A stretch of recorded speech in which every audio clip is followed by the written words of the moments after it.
It's the most wonderful time of the year. Bowl season is here. It starts on Saturday with 5 big games involving mostly the group of 5. The Pac-12 slips in there as well. We've got Steve Merrill on the line from Pro Sports Info as he helps us track the games in college football each and every week and gives us the edge trying to approach that Vegas money line and point spread. Steve, how you doing today? Hey, Mark, doing well.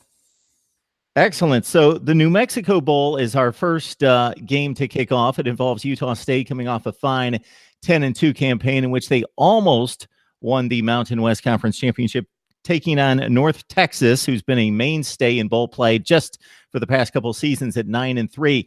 Interesting note here, Matt Wells moves on to take the Texas Tech coaching job. He takes his offensive and defensive coordinators with him.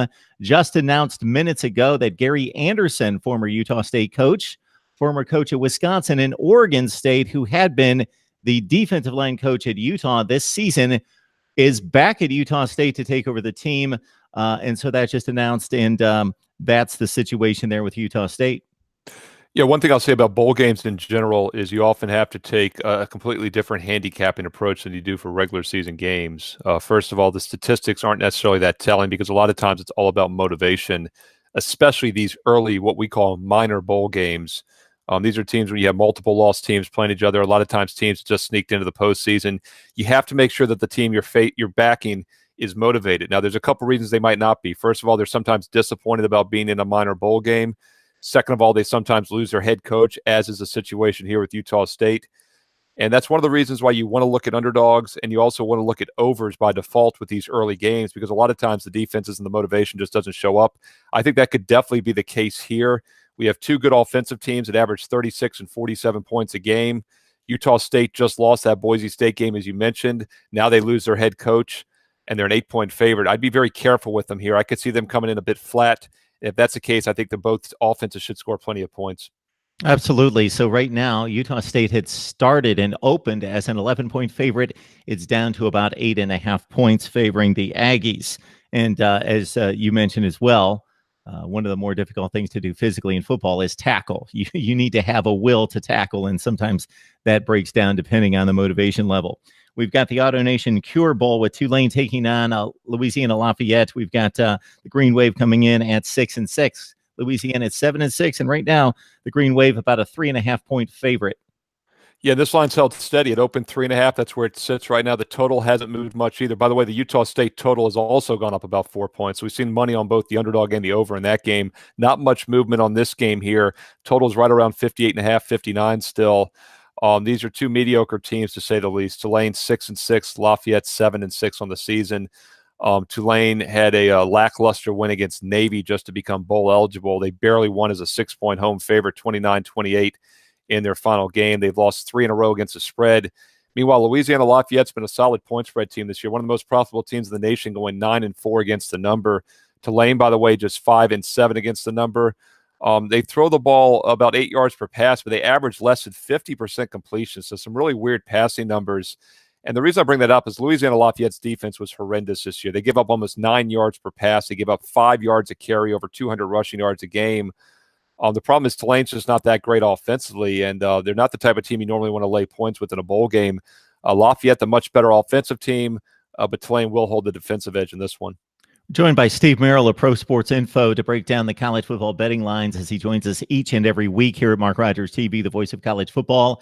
We're into bowl season. We've got 5 on tap for Saturday. Steve, I came across a statistic on social media today that is certainly going to back up what you preach each and every week, and that's that, especially in these bowl games here, we've got over 50% of the time the underdog covers, which obviously over time Vegas knows what it's doing, so it's generally going to be in that range that the favorite wins about 50% of the time, and the underdog covers about 50% of the time. So it's a little bit more than 50% of the time that the underdog covers, but in those games that they cover, they outright win the game 73% of the time. Excellent point, Mark, and it's something I meant to mention earlier when I said you want to look at underdogs by default and the over in these early games. The money line is what you really want to be looking at. In fact, historically speaking, we talk about this throughout the season, that if you like an underdog, you probably should play some of it on the money line because they do win outright quite often. There is no question that they win outright more often in college bowl games than they do during the regular season. However, the odds makers are not immune to this. They understand this. And if you look at the money line conversions for bowl games versus regular season games, you definitely don't get as much value.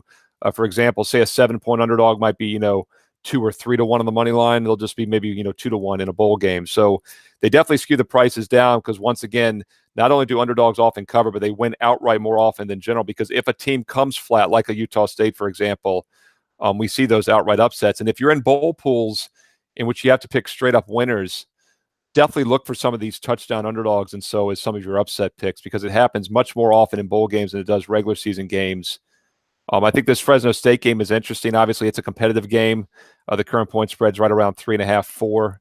It opened 3.5. It's 4 in most spots. Fresno holds the defensive edge in this one, but I think both offenses look really good. You've got Arizona State averaging 31, Fresno 35. Looks like another bowl shootout to me. Total is right around 53.5. For two offenses that average over 30 points, that's a pretty low total.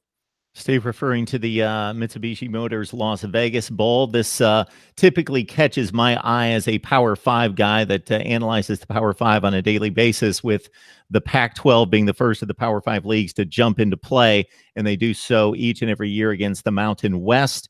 Last season, Boise State defeating Oregon in this game. So we got, again, Fresno State at 11-2, Arizona State under Herm Edwards in his first season at 7-5, and Fresno State a solid 4.5-point favorite in the game. And again, to your point, Steve, I tracked those numbers playing off of what you've preached to me for the last couple of years, and about 23 to 24% of the games this season were straight out upsets against the money line, and that should increase as it typically has in the past against during bowl season. We got the RAYCOM Media Camellia Bowl. We've got Eastern Michigan out of the MAC at 7-5, taking on Georgia Southern 9-3 as a 2-point pick. Yeah, this is the lowest total of any Saturday bowl game at 47.5. It's a very low total for just even a college football regular season game, especially the bowls.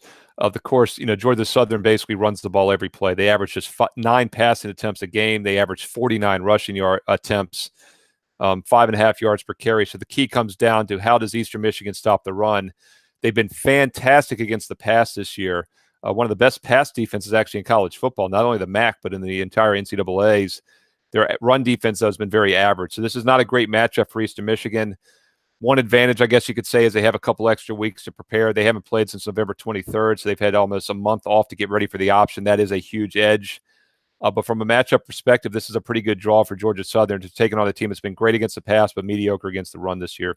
And finally, on Saturday night, we cap off the day of 5 bowl games with the R+L Carriers New Orleans Bowl. And this is typically the prize for the Sun Belt Conference champion. That would be Appalachian State at 10-2, taking on a Middle Tennessee team that made it to the Conference USA Championship game at 8-5. Yeah, and this is a weird Middle Tennessee team. I remember I used them back in week 1 this season as a best bet for my clients at +3 against Vanderbilt, and they got blown out. They quietly played better football down the stretch. They did lose 2 of their last 3, but overall still 5-2 straight up their last 7 games. The UAB loss, they beat them as a 3-point home dog, and then they lose to them as a 1-point favorite in the championship game. You do worry about a little bit of a hangover after a loss like that. This bowl game might not be quite as important now. Meanwhile, Appalachian enters off 5 straight wins. I think they're happy to be here. Historically speaking, I don't like taking 7-point favorites in these minor bowl games for several reasons that we've already mentioned here in this segment. But from a matchup perspective, it looks pretty good for Appalachian State. They run the ball extremely well. They almost a 2-to-1 run versus pass ratio. They run the ball 67% of their plays, average 5.5 yards per carry. Middle Tennessee average against the run. They've been better against the pass this year. But what jumps out at me from the other side of the ball is that Middle Tennessee did not run the ball well at all this year. They relied heavily on the pass, almost 70% completions, but still a very pedestrian offense overall. Appalachian State, one of the best pass defenses in all of college football, definitely from all the mid-major teams, maybe the best pass defense. So I think they can definitely match up well here in this game. If they come in focused, being the 7-point favorite is probably justified. Total's around 50.5. It hasn't moved much. A pretty low total, just like that Georgia Southern game. But once again, the matchup definitely favors limited scoring. Do yourself a favor, join Steve over at Pro Sports Info, where he covers all the major sports, the NFL, the NBA, college basketball, and of course, we're now into bowl season as of a Saturday night with 5 big games. Steve, we appreciate you stopping by. Thanks, Mark.